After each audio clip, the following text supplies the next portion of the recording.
Shalom, puji Tuhan. Selamat sore ibu-ibu terkasih. Kita akan masuk dalam pelajaran kita firman Tuhan pada saat sore hari ini. Namun sebelumnya kita masuk dalam doa dulu. Bapa yang baik, Bapa yang kami panggil dalam nama Tuhan Yesus Kristus. Pada saat sore hari ini kami mengucap syukur kepada Tuhan. Engkau Allah yang hidup di dalam setiap kehidupan kami, menuntun kami dalam perjalanan iman kami. Karena firman-Mu itulah penuntun bagi kami, khususnya bagi kami wanita. Pada saat ini betapa kami membutuhkan Tuhan di dalam hidup ini. Engkau menempatkan kami sebagai status penolong. Baik bagi suami kami, bagi anak-anak kami, bagi sisi keluarga kami. Terima kasih untuk status yang Kau berikan kepada kami. Satu penghormatan dan penghargaan yang Allah berikan bagi kami sebagai wanita, sebagai perempuan.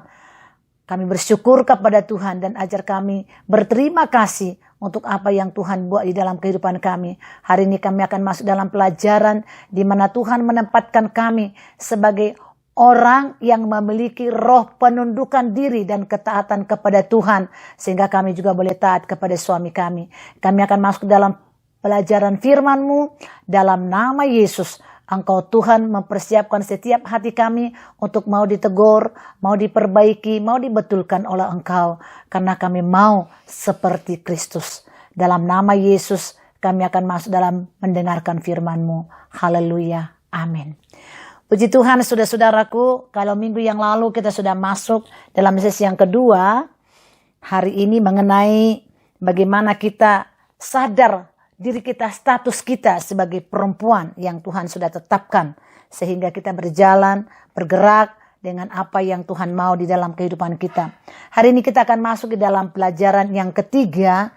Mengenai bagaimana kita memiliki penundukan diri. Submission, ya. Penundukan diri atau ketaatan, kepatuhan. Dan ini kita lakukan dengan hormat. Seperti kita melakukannya kepada Tuhan. Ayat yang sudah tertera di dalam saudara, yaitu di dalam Yesaya pasal 60 ayat 1 ini, dia punya ketikan salah, ya, salah ketik. Tapi kata-kata yang di sini, kalau saudara buka dalam Yesaya 60 ayat 1, adalah berkata demikian, bangkitlah, menjadi teranglah, sebab terangmu datang, dan kemuliaan Tuhan terbit atasmu. Jadi, yang di dalam Efesus pasal 5 ayat 14 itu ditulis di atas lagi, padahal itu kata-katanya bukan itu. Jadi saudara bisa catat kembali, tapi bisa bukakan dalam Yesaya 60 ayat 1 itu, bukan bangunlah hai kamu yang tidur, tapi bangkitlah, menjadi teranglah, sebab terangmu datang, dan kemuliaan Tuhan terbit atasmu. Di dalam Efesus pasal yang kelima ayat 14 dikatakan, bangunlah hai kamu yang tidur, dan bangkitlah dari antara orang mati, dan Kristus akan bercahaya atas kamu.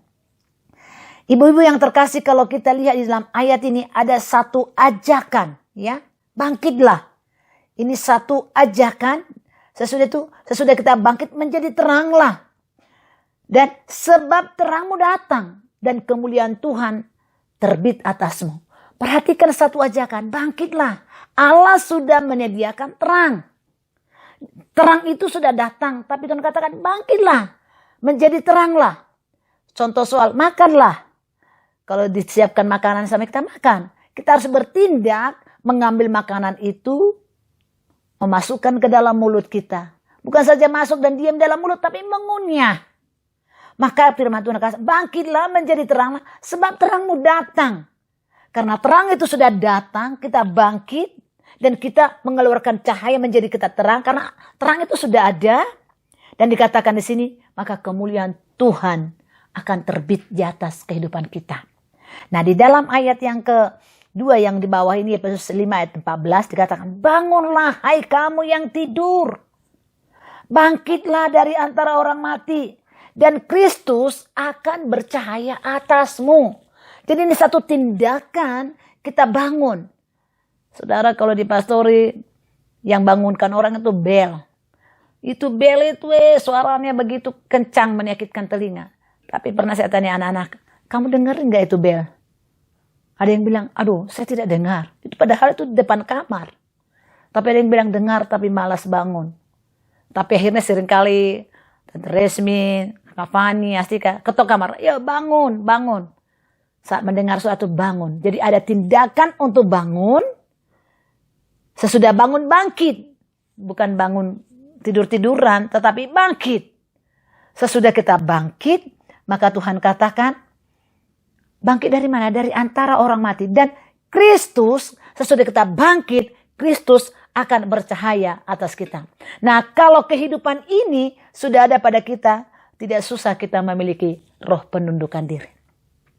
Kalau kita lihat di dalam catatan yang ada ini, wanita dalam keluarga ini satu beban yang sangat berat yang harus dimiliki oleh keluarga. Makanya banyak wanita yang merasa kecewa dalam keluarga karena sering merasa tidak sesuai dengan harapannya. Sehingga sering perempuan merasa menikah dengan pria yang salah kah? Kemudian merasa tidak cocok lagi. Sering ingin bisa saja. Ingat baik, wanita sering mengalami luka batin dalam keluarga yang mengakibat cepat marah, tersinggung, dan akhirnya ingin balas dendam. Hati-hati saudara-saudara. Tapi saya yakin ini tidak ada dalam gereja Tuhan. Tetap ada penyelesaian. Karena apa? Kita memiliki roh penundukan diri. Saat kita bangkit dan menjadi terang. Karena terang Allah sudah sediakan. Kita akan lihat sesuatu yang Tuhan berikan kepada kita. Wanita diciptakan Tuhan sebagai penolong suami. Itu kalau kita baca di dalam Kejadian pasal 2 ayat 18. Tuhan berfirman pada waktu itu, kita lihat waktu Adam berjalan-jalan di dalam taman itu, dia mulai melihat binatang-binatang berpasang-pasangan, semua berpasangan, tidak ada binatang-binatang yang tidak berpasang-pasangan. Dan firman Tuhan katakan kalau saudara baca dalam Kejadian pasal 2 itu, jadi Adam yang memberi nama-nama kepada binatang itu.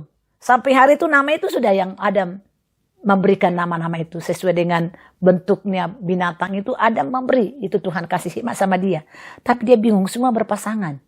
Tapi dia sendiri. Akhirnya Tuhan katakan di dalam ayat yang ke-18 pasal 2 dari kitab Kejadian, tidak baik kalau manusia itu seorang diri.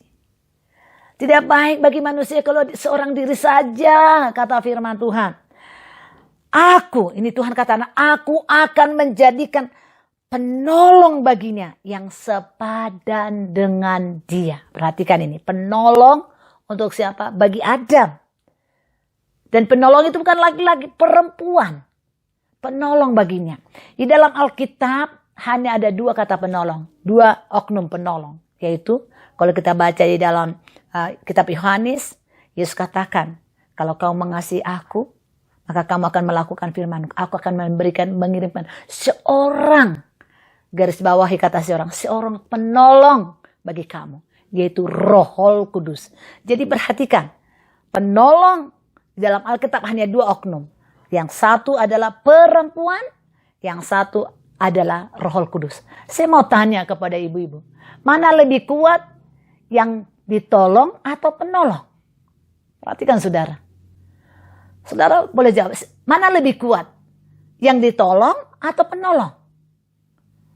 Saya mau katakan kepada saudara, yang lebih kuat adalah penolong.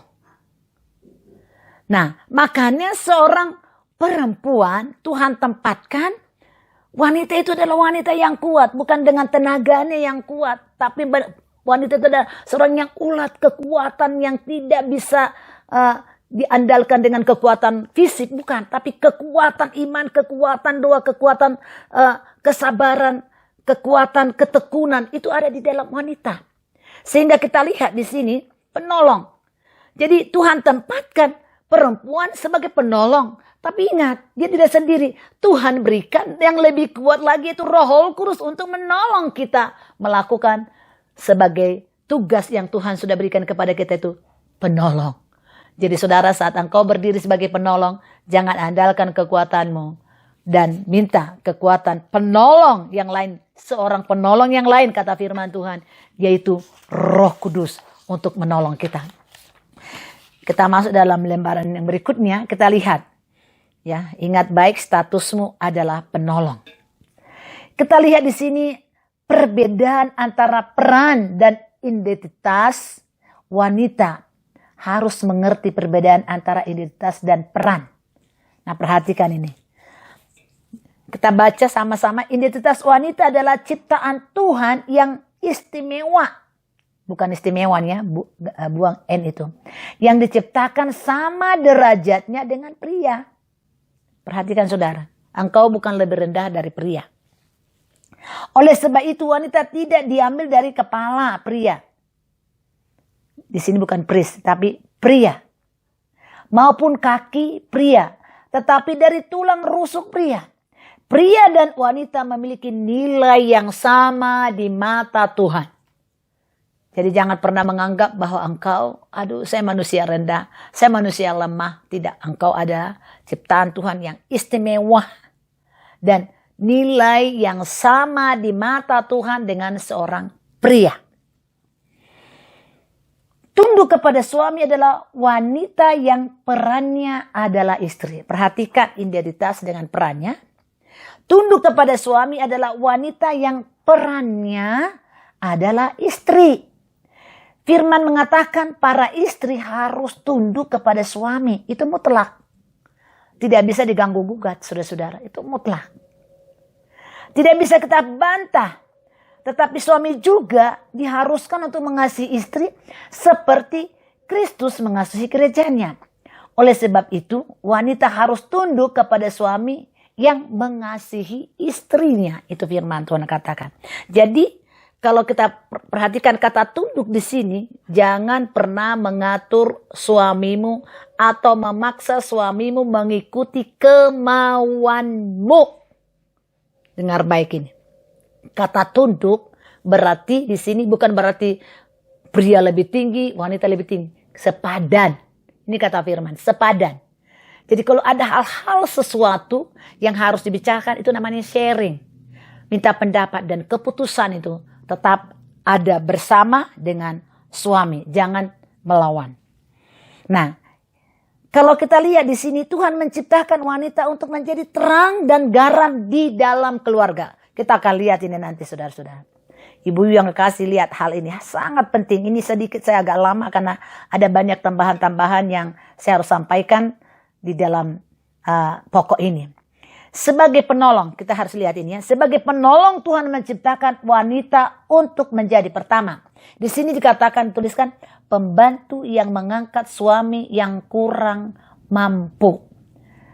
Ini kita boleh baca. Coba saudara baca dalam Efesus pasal yang ke-5 ayat 22. Di dalam catatan saudara itu tidak ada, boleh ditambahkan. Nah, jadi di sini saya akan bacakan. Hai istri, ayat 22 sampai 23 ya. Hai istri, tunduklah kepada suamimu seperti kepada Tuhan. Karena suami adalah kepala istri sama seperti Kristus adalah kepala jemaat. Perhatikan di dalam ayat ini istri memperoleh tugas dari Allah. Ingat baik, ini bukan tugas dari suamimu. Tapi ini tugas dari Allah. Jadi Allah memberi tugas itu kepada seorang istri. Pertama untuk membantu dan tunduk kepada suami. Perhatikan ini. Bukan pembantu seperti yang kita harapkan pembantu. Ini buat ini. Untuk membantu garis bawahi dan tunduk kepada suami. Nah, perhatikan di dalam ayat Efesus ini. Kewajiban kepada suamimu meliputi pertama. Perhatikan. Kewajiban terhadap suami. Kata penolong ini. Karena di sini dikatakan pembantu yang mengangkat suami yang kurang mampu. Jadi jangan pikir laki-laki itu memiliki kemampuan semua. Banyak kemampuan yang dimiliki oleh istri yang tidak dimiliki oleh suami. Itu banyak sekali. Tetapi bukan berarti kalau istri kemampuannya lebih, akhirnya dia mengajar suami, tidak, membantu. Ingat itu baik, bukan mengajar, bukan mendikte suami. Di sini terjadi pertentangan saat kita mulai dikte suami kita. Akhirnya terjadilah suami dia minder, dia akhirnya harga dirinya rendah. Harga dirinya seperti dia direndahkan. Akhirnya suami kita tidak mau tampil. Hati-hati dengan ini. Bukan mendikte suami, Tetapi ingat baik, menolong suami. Engkau harus menjadi penolong. Di dalam ini dikatakan kita akan lihat beberapa hal, ya. Di dalam kita kewajiban kepada suami meliputi, pertama itu adalah kasih. Saat kita melakukan ini, sesuatu yang lebih dari kita menolong suami kita pertama dasarnya adalah kasih. Kita baca itu di dalam Titus pasal 2 ayat yang keempat. Kita baca ayat ini ya. Saya harap ibu-ibu buka ayat ini karena ini sangat penting. Dalam Titus pasal 2 ayat yang keempat. Demikian firman Tuhan. Titus pasal 2 ayat 4. Dan dengan demikian mendidik perempuan-perempuan muda mengasihi suami dan anak-anaknya. Garis bawah kata mengasihi dasarnya adalah kasih. Jadi saat kita menolong suami kita, dasarnya adalah kasih. Nah, semua kalau sudah kasih yang dasarnya, ingat baik di dalam Kolose pasal yang ketiga ayat yang ke-14 kalau tidak salah. Bahwa di atas semua itu kenakanlah kasih yang pengikat, yang mempersatukan dan yang menyempurnakan. Itu dalam Kolose ya. Jadi dasarnya adalah kasih. Lebih baik mungkin kita baca ini. Tulis tambahan ayat ini ya. Dalam Kolose pasal yang ketiga. Supaya harus tahu dasarnya sehingga kita benar-benar melakukan tugas yang diberikan oleh Allah. Ingat baik, ini tugas, ini peran menjadi penolong itu Tuhan beri. Bukan diberikan oleh manusia, Tuhan yang memberikan itu kepada kita. Buka di dalam Kolose 3 ayat 14, dikatakan begini.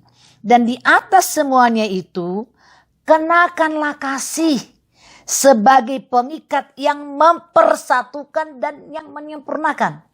Jadi ingat baik-baik, saudara atau seorang perempuan, kita membantu suami kita di dalam kekurangannya. Jadi kalau kau lebih, itu bukan kau pemerintah atau mendite, mengajar, tidak.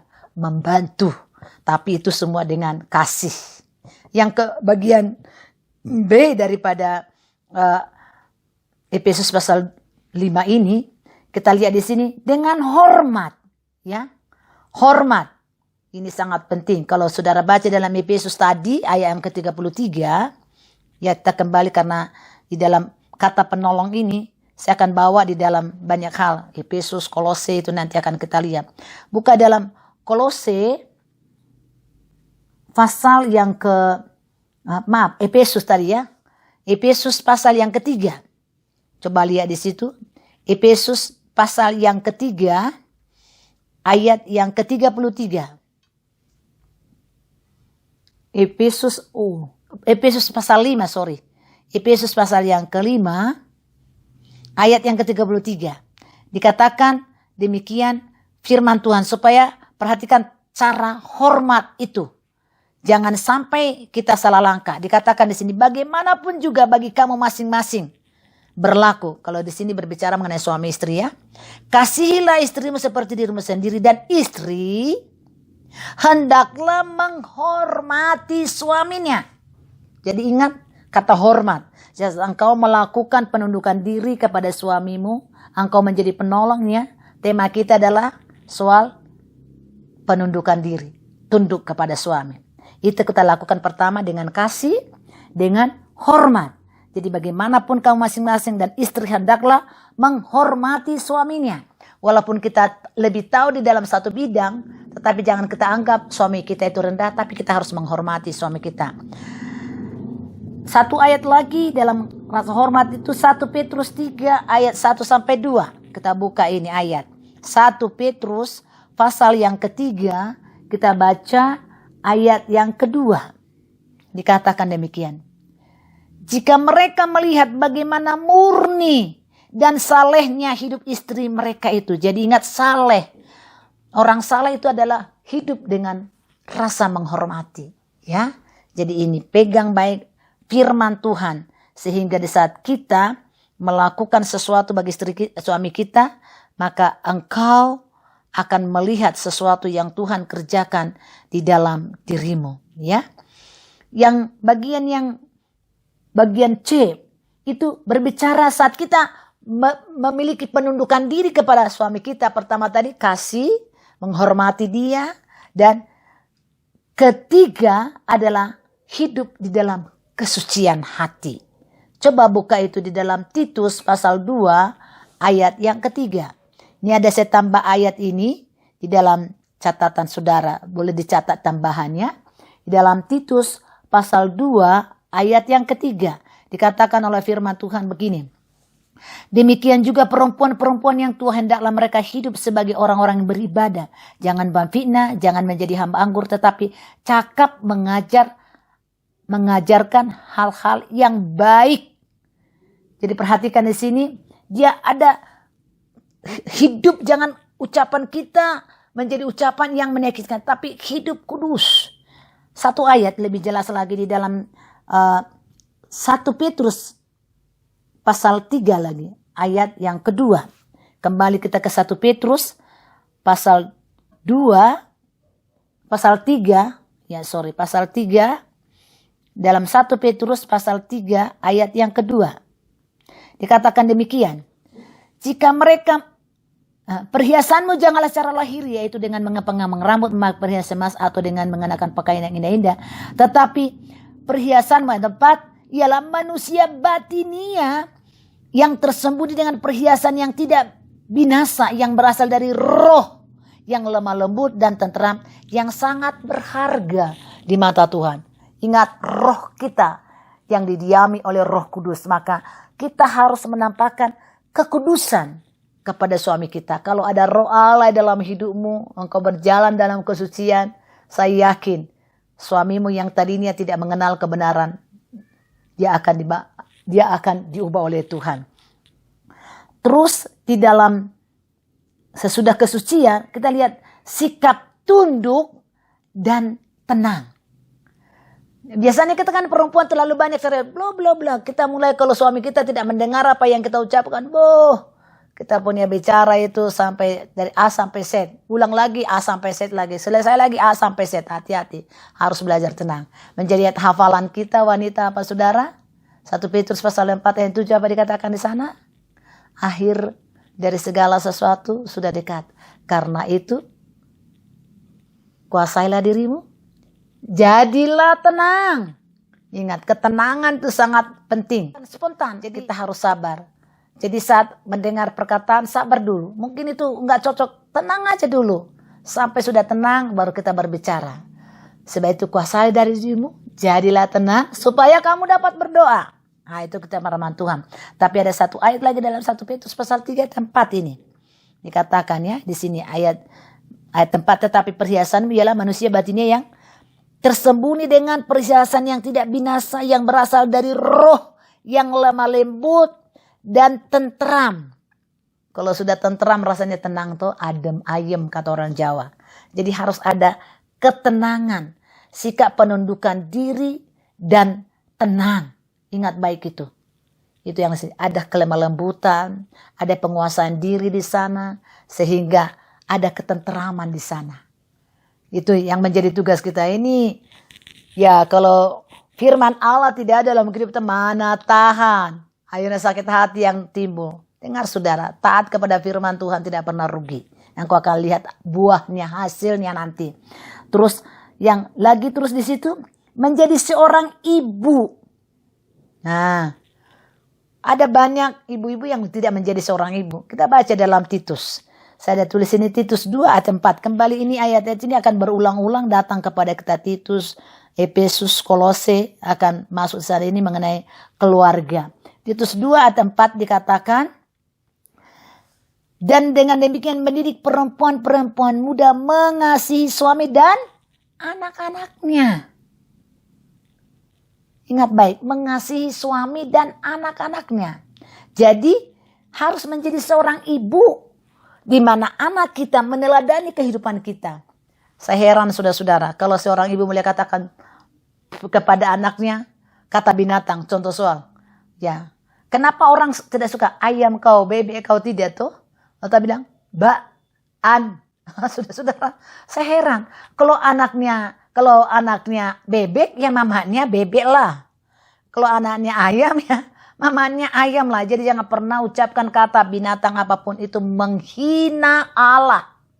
Karena Allah yang menjadikan dia di dalam engkau. Jadi jangan pernah merusak atau membuat hati Allah sakit. Sebab manusia itu adalah gambar Allah itu sendiri. Jadi adalah ibu teladan kepada anak-anak. Bicara, ya jangan menyakiti hati anak-anakmu. Doakan dan bicara yang baik. Dan kalau anak-anak itu tidak bisa dengar, mulai doakan. Jadi ibu yang baik di dalam rumah tangga. Yang terakhir, ini sangat penting. Nah, ini adalah mengatur rumah tangga yang baik. Nah, saudara coba lihat ini. Ada di dalam ayat yang masih dalam Titus pasal 2. Ayat yang kelima. Coba lihat ya saudara. Titus 2 ayat yang kelima. Dikatakan di sini. Hidup bijaksana dan suci. Rajin mengatur rumah tangganya. Baik hati dan taat kepada suaminya. Agar firman Allah jangan dihujat orang. Hidup bijaksana dan suci. Rajin mengatur rumah tangganya. Saudara perhatikan. Seorang ibu harus tahu mengatur rumah tangga. Kalau saudara baca, coba kita buka kembali ayat pokok daripada ibu-ibu di dalam Amsal. Itu ayat yang sangat populer ya. Amsal pasal 31. Itu kan yang sering itu Ibu Dika sudah pernah bawakan itu kepada kita. Amsal 31 ya.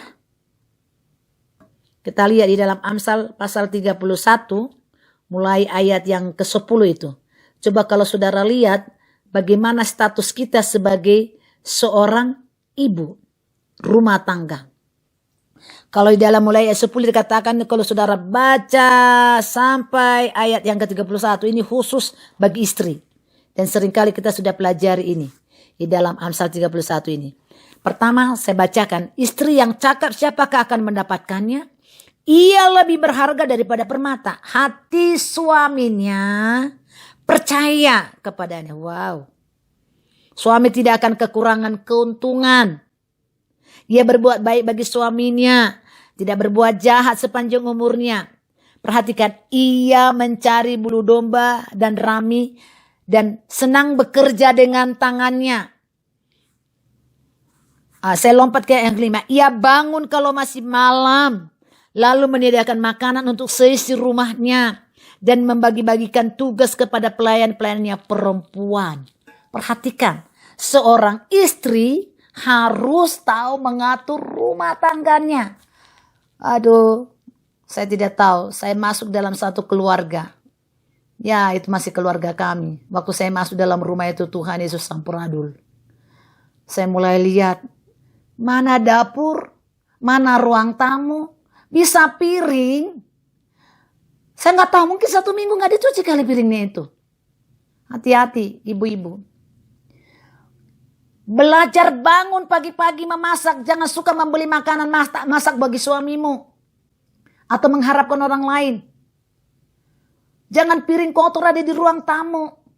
Mengatur rumah tangga. Di dalam rumah yang teratur. Kita nyaman, tenteram. Sebab rumah itu kata firman Tuhan. Kecil pun rumah yang kau diami. Tapi suamimu, anak-anakmu bisa betah di dalam. Kalau ada waktu saya mau coba diam-diam pergi ke rumah ibu-ibu. Masuk di ruang kamar tidurnya kah? Di ruang tamunya kah? Dapurnya kah? Bagaimana? Campur adul. Aduh saya sudah bilang supaya kita harus ada turba. Ketua Pelo bikin bentuk ya, diam-diam kita bikin kelompok untuk cari tahu keberadaan daripada rumah ibu-ibu. Betah nggak suaminya? Dia memasak waktu suaminya tidak? Atau suruh orang lain memasak bagi suaminya? Saya di rumah ini boleh tanya anak-anak, kalau Bapak Pendeta ada di sini, saya yang pagi-pagi saya sudah masakkan buat Bapak. Masak buat kamu, untuk Bapak itu saya pegang. Jadi ingat tuh baik. Jadi suamimu bekerja keras. Betul, kalau kau bekerja atur rumah tangga. Ingat, kalau mamanya kau sebagai pegawai negeri. Oh, masuknya harus jam sekian. Oke, apelnya jam berapa? Jam 8 kah? Jam 7 kah? Saudara udah bagi, oh saya harus bangun jam sekian. Kalau sudah saya bangun jam sekian, ini saya kerjakan, saya siapkan ini. Kalau ajar anak-anak mungkin, ya ini sapu kerjakan ini. Rumah, jadi ada tamu atau tidak ada tamu, rumahmu harus rapi. Sebab ini firman Tuhan loh yang mengajar, bukan saya yang mengajar ini. Jadi kita harus praktekkan firman Tuhan. Jadi seorang ibu, seorang perempuan harus tahu, rajin mengatur rumah tangga. Sehingga rumah tanggamu baik. Bukan suami yang mengatur itu rumahmu di dalam. Boleh kerjasama, tetapi ingat. Jangan sampai istri duduk-duduk bilang, oh saya ada kerja, saya tidak bisa apa-apa. Omong kosong. Seorang wanita itu tangannya bisa 7. Nanti kita akan lihat perbedaan. Ya saudara-saudara harus mengerti itu. Jadi ada lagi satu ayat dalam 1 Timotius pasal 2 15. 1 Timotius pasal 2 ayat yang ke-15. Dikatakan begini. Tetapi perempuan akan diselamatkan karena melahirkan anak asal ia bertekun dalam iman dan kasih dan pengudusan dengan segala kesederhanaan. Jadi di dalam mengatur rumah tangga kita bukan karena mewah. Saudara-saudaraku yang kekasih, hal apapun kita atur di dalam rumah tangga. Saya seringkan ajarkan kepada ibu-ibu. Saya pernah cerita kepada saudara, kalau saudara lihat ada satu kursi di dalam pastor itu ya, kalau kursi yang biru itu memang anak-anak punya dulu. Tapi saya menginginkan sebuah kursi, namanya Beninika atau Bernini saya tidak tahu. Itu dulu ada di apa sana di tempatnya Mulia Jaya, itu si Raja. Saya lihat waktu ada itu, aduh Tuhan saya rindu punya kursi seperti ini. Ya karena, tetapi kerinduan itu kita ungkapkan sama Tuhan, ada mimpi. Saya bilang saya waktu berdoa, Tuhan jangan lakuin ini kursi ya. Udah jadi mulai saya lihat kursi saya menabung. Setiap kali sisa belanja itu saya taruh. Saya tidak pernah buka selama 4 tahun saudara. Boleh nanti tanya Raja sana. Setiap Natal saya lihat, kursi itu masih ada. Tahun keempat. Sudah tahun keempat saya lihat lagi. Waktu saya buka saya punya tabungan 47 juta. Sedangkan harga itu, kursi itu di Jayapura saja harganya 50 juta. Karena adik saya punya kursi seperti itu. Terus pernah saya tanya, mereka bilang 60 juta. Tapi sudah 4 tahun. Saya buka waktu itu tahun keempat itu 47 juta. Saya pegang uang itu, saya pergi ke Mulia Jaya. Persis ada Raja. Saya bilang, saya panggil dia itu Raja. Ini kursimu sudah 4 tahun gak laku-laku. Memang saya berdoa supaya jangan laku ini. Saya bilang, Ibu Pendeta dia bilang, jangan-jangan sudah dimakan tikus. Saya bilang, tidaklah. Coba periksa dulu. Saya bilang, diperiksa benar ada dimakan tikus sedikit. Waduh benar sekali Ibu Pendeta. Jadi Ibu Pendeta doakan ini ya, memang saya doakan. Untuk saya, tetapi sudah 4 tahun. Terus saya, udah, kembali modal saja katanya, 50 juta. Aduh, saya bilang saya tidak punya uang 50 juta. Tapi sudah selama 4 tahun ini saya mulai menabung, baru saya buka saya punya tabungan. Saya bikin satu celengan, inilah hasilnya. Berapa? 47 juta. Ya sudahlah, bawa. Ditambah lagi satu yang manual. Itu harga manual itu sebenarnya 15 juta. Tetapi saudara ingat baik. Saya tidak punya uang. Akhirnya saya kredit. Saya tidak mau. Kita doakan dan bertindak. Mengatur rumah tangga itu adalah kewajiban dari seorang ibu. Bapak memberikan uang. Kita yang mengatur itu. Kalau saudara sebenarnya kalau kita contoh soal. Dalam rumah tangga kita masak sayur. Masak apa yang ada. Enak kita masak. Tapi kalau saudara beli 50.000 itu sudah bisa. Itu untuk satu orang 50.000. Tapi kalau kau masak itu kita sudah makan untuk satu keluarga. Inilah namanya mengatur keluarga. Jadi harus rajin. Tadi di dalam Amsal bahwa dia bangun pagi-pagi. Dia menyediakan makanan bagi anak-anak. Sisir rumah tangganya. Halo ibu-ibu. Saya percaya ibu-ibu di sini melakukan itu. Amin. Ini sangat penting. Sehingga kita lihat menjadi penolong ini. Baru di dalam bagian yang pertama membantu. Ya, yang mengangkat suami yang kurang mampu. Jadi ingat baik, sepintar-pintarnya suamimu tetap ada ketidakmampuan dia. Maka perlu penolong bagi dia. Sudah berapa hal tadi yang kita sampaikan ya. Menolong dengan kasih, dengan hormat, dengan kesucian. Sikap penundukan diri dengan tenang. Ya, menjadi ibu yang baik bagi anak-anak. Bahkan dia rajin bisa mengatur rumah tangganya. Dan di bagian seterusnya mendorong suami yang kurang berani. Ada suami yang tidak berani. Tetapi saat kita berdoa, kita sharing, maju aja Pak, nggak apa-apa. Berdiri berproses, lakukan ini. Kita sharing. Dan kalau istri itu memberi semangat, pasti suami berdiri. Terus bagian yang ketiga, mendukung suami yang jatuh dan gagal. Ingat baik, hal ini sangat penting. Jangan saat suamimu gagal, memang dasar kau tidak bisa. Begini, mulai kita tidak. Angkat kembali harkatnya, tidak. Kegagalan adalah keberhasilan yang tertunda. Kasih semangat bagi suami, jangan jatuhkan dia lagi. Akhirnya hilang semangatnya. Saat kita, itu tugas kita sebagai penolong. Jangan rendahkan suamimu, tapi di saat dia gagal, mulai katakan, mulai saja Pak, kegagalan itu adalah keberhasilan yang tertunda. Kita berdoa, coba lagi, pasti Tuhan tolong. Wah, itu seorang istri yang Tuhan tempatkan. Ini tugas yang diberikan oleh Tuhan. Garis bawah itu. Bukan yang diberikan oleh pendeta atau diberikan orang tua, tapi Tuhan yang memberi tugas itu kepada kita. Itu sebabnya ada pepatah yang mengatakan, di belakang seorang pria yang berhasil, terdapat seorang wanita yang menolong. Ingat baik itu. Dan ini akan terjadi di dalam kehidupan rumah tangga kita. Jadi perhatikan, kita diciptakan beda. Wanita memang diciptakan beda dengan pria. Coba lihat perbedaannya. Nah, selalu biasanya warna biru itu pria ya lambangnya. Merah jambu atau merah muda itu biasanya wanita. Kita lihat di sini dikasih gambaran. Ini pria dan wanita. Pria itu banyak logikanya. Tapi wanita perasaan. Perasaannya dominan. Tapi pria itu logikanya ini. Sudah. Dan pria itu dia kurang peka. Tapi wanita itu peka sekali. Makanya gampang tersinggung. Dia peka sekali. Hal kecil-kecil saja mulai diteliti. Kalau pria itu sudah. Jalan lurus. Dia kurang peka dengan situasi. Makanya kalau masuk dalam rumah. Ya wanita itu langsung lihat hal-hal yang lain. Nah kalau ibu saya suka berkata begini. Mata guru hati murid. Jadi nggak usah harus dikatakan mata kita melihat. Oh ini begini. Terus mulai hati kita mempelajari. Oh ini. Jadi makanya kepekaan itu dimiliki oleh seorang wanita. Terus kalau pria itu garis besarnya sajalah. Kalau wanita mendetail. Sampai titik-titik pun dia harus periksa. Itu wanita. Ya, makanya yang suka merajut itu wanita. Kalau laki-laki itu garis besarnya saja. Tapi kalau wanita itu dia sangat detail ya. Kalau pria itu cari solusi yang mana yang kita harus buat. Tapi kalau wanita harus mengerti dulu benar.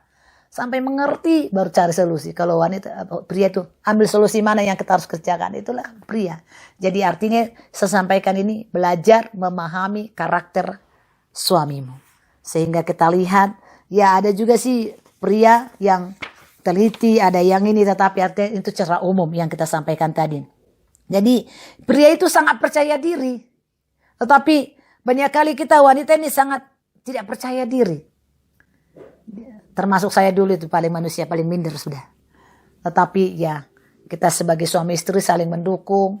Akhirnya mulai diajar saya harus percaya diri. Dulu saya paling takut namanya khotbah itu. Kalau saudara lihat kalau sudah ditaruh tugas saya sebagai firman nanti saya sudah merengek-rengek mulai hari Jumat. Pak nanti Bapak yang ganti ya. Karena kurang percaya diri. Nah tetapi saudara-saudara Tuhan angkat kita menjadi orang sesudah kita percaya kepada Tuhan. Kita belajar bahwa Allah yang besar yang dalam kehidupan kita dapat berbuat diri karena kita percaya kepada Tuhan. Jadi kita lihat ini pria pada umumnya di sini karena single made dan tidak suka bicara. Dia tidak suka banyak bicara, tapi kalau wanita bicaranya banyak. Kalau tidak bicara berapa ribu kata katanya wanita bisa pusing. Tapi kita lihat di sini bahwa pria itu banyak diamnya.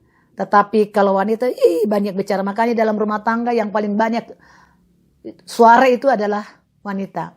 Saya punya adik ini mamanya Lady ini. Tetangga tahu.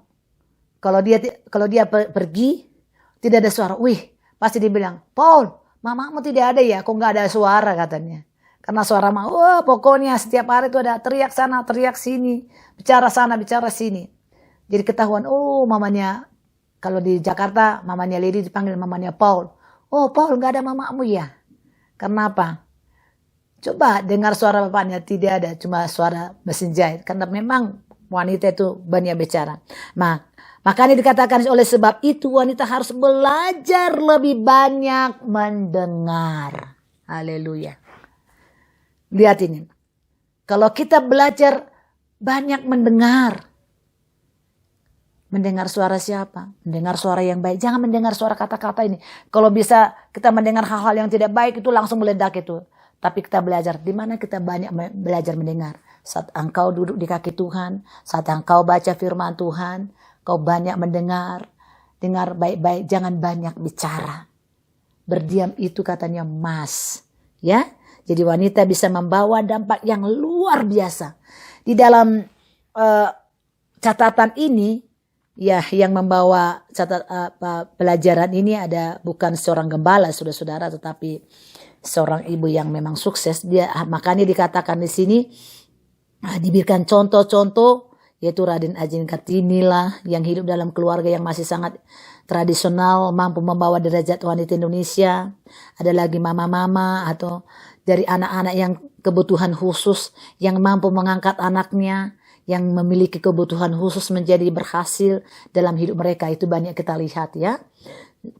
Ada di sini Susana Wesley yang memiliki 19 anak, tetapi mampu mendidik anaknya dengan sangat baik. Sangat dikenal dengan pendidikan anak-anaknya setiap hari. Harus membaca Alkitab selama 1 jam. Bayangkan 19 anak. Waduh, seorang ibu melahirkan 19 anak, haleluya. 2 anak saja saudara sudah pusing. Tapi ini 19 anak, tapi saat dia mengajar, anak-anaknya membaca Alkitab 1 jam setiap hari. Anak-anaknya menjadi anak yang sukses. Nah, ada ibu dari kakak adik Sung yang mampu membawa anak-anaknya yang semuanya wanita untuk membawa dampak bagi dunia. Ini saya belum mengerti ini siapa orang dikatakan. Ibu dari kakak adik Sung yang mampu membawa anak-anaknya yang semuanya wanita untuk membawa dampak bagi dunia. Luar biasa ibu ini. Dan kedua ini ibu Barack Obama yang mempersiapkan anaknya untuk mencapai keberhasilan yang tertinggi di dunia, yaitu Presiden Amerika. Luar biasa saudara-saudara. Jadi peran dari seorang ibu. Ada lagi satu, saya lupa yang menjadi Menteri Keuangan Amerika itu. Itu orang kulit putih, saya lupa namanya. Itu pernah dimasukkan dalam WA Group. Dia bukan seorang ibu, dia lahir tanpa ayah. Orang yang miskin, tetapi seorang ibu terus mendidik dia. Sampai akhirnya dia dapat beasiswa menjadi seorang Perdana Menteri. Ibu yang membesarkan dia. Jadi peran ibu itu adalah peran yang sangat luar biasa, memiliki dampak yang luar biasa. Kita lihat Ruth. Kita lihat Naomi dalam Alkitab. Kita lihat Deborah. Bagaimana Allah memakai mereka. Kita lihat bagaimana Esther yang menyelamatkan umat Tuhan. Orang Yahudi pada masa itu adalah peran dari seorang ibu. Jadi ingat baik bahwa engkau sebagai wanita memiliki peran yang sangat luar biasa saat kau hidup dekat dengan Tuhan. Ada buku yang menulis untuk membawa perdamaian dan kesejahteraan dunia. Dikatakan, berilah pendidikan kepada para wanita, karena tanpa pendidikan yang baik dan benar, dunia akan penuh dengan kekacauan. Karena peran wanita dalam rumah tangga itu sangat besar. Coba bayangkan saudara-saudara, ada keluarga kami, nah saudara-saudara yang pernah saya cerita, saya masih kecil ya, masih tahun 60-an. Dia punya istri meninggal. Istri meninggal. Saya masih panggil mereka opung, masih pangkat nenek ya. Terus akhirnya seluruh keluarga katakan, kau harus menikah, anak-anakmu masih kecil. Siapa yang membesarkan ini? Jadi seorang ayah, saudara-saudara, susah sekali kalau anak-anak masih kecil itu. Istrinya meninggal tidak mungkin seorang diri dia. Dia harus mencari seorang pendamping. Untuk apa? Mengurus keluarga. Siapa yang ngurus anakmu nanti bagaimana? Ya puji Tuhan akhirnya. Saya panggil opung ini menikah kembali. Waktu menikah, anak-anak sudah mulai bertumbuh. Tapi hal yang luar biasa yang saya lihat. Dia ibu itu luar biasa. Mendidik anak-anak ini menjadi besar. Kalau nggak salah ada 4 orang. Perempuan semua anak-anak itu. Mereka menjadi besar. Anak-anak seperti takut memiliki ibu tiri. Tetapi luar biasa. Dia begitu sayang. Dia lebih sayang. Dia tidak pernah pukul anak tirinya. Yang dia didik begitu rupa. Terus justru anak yang dilahirkannya itu dia pukul. Kita coba tanya, kenapa berlaku demikian? Terus dia bilang begini, anak-anak ini lahir.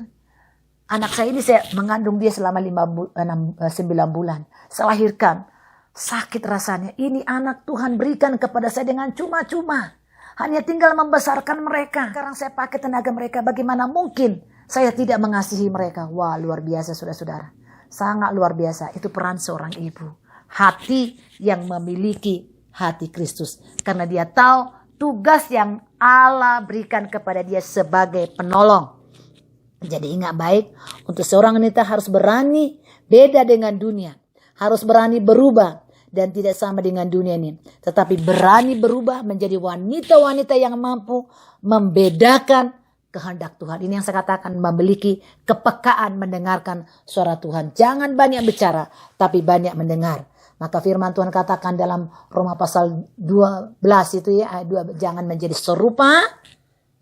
Jangan kamu menjadi serupa dengan apa saudara? Dengan dunia ini. Tetapi berubahlah oleh pembaharuan budimu. Sehingga kamu dapat membedakan manakah kehendak Allah. Apa yang baik, yang berkenan kepada Allah. Dan yang sempurna. Ingat, gereja Tuhan menuju kepada kesempurnaan. Sering gembala sampaikan bahwa rumah tangga yang kuat adalah gereja yang kuat. Dan peran itu sangat banyak bagi seorang wanita. Mungkin saudara katakan begini, aduh suami saya begini, suami saya begini. Ingat tadi, karena hidup kesalehan yang ada pada engkau membawa suami mengenal kebenaran Tuhan. Jadi kalau kau buktikan engkau hidup dalam doa, hidup dalam penundukan diri. Saat situasi yang kau hadapi oleh karena kesalehanmu, mereka boleh melihat Kristus dalam dirimu, maka mereka diubah oleh Tuhan. Jadi ini sangat penting. Kalau dikatakan jangan menjadi serupa dengan dunia ini, tapi berubah oleh pembaruan hatimu, budimu. Jadi ini budi roh kita yang dirubah oleh Tuhan. Maka ingat baik, wanita sanggup membawa pembaharuan. Ingat itu banyak. Membawa pembaharuan dalam rumah tangga. Saya masih ingat waktu Ibu Gembala masuk dalam keluarga kami.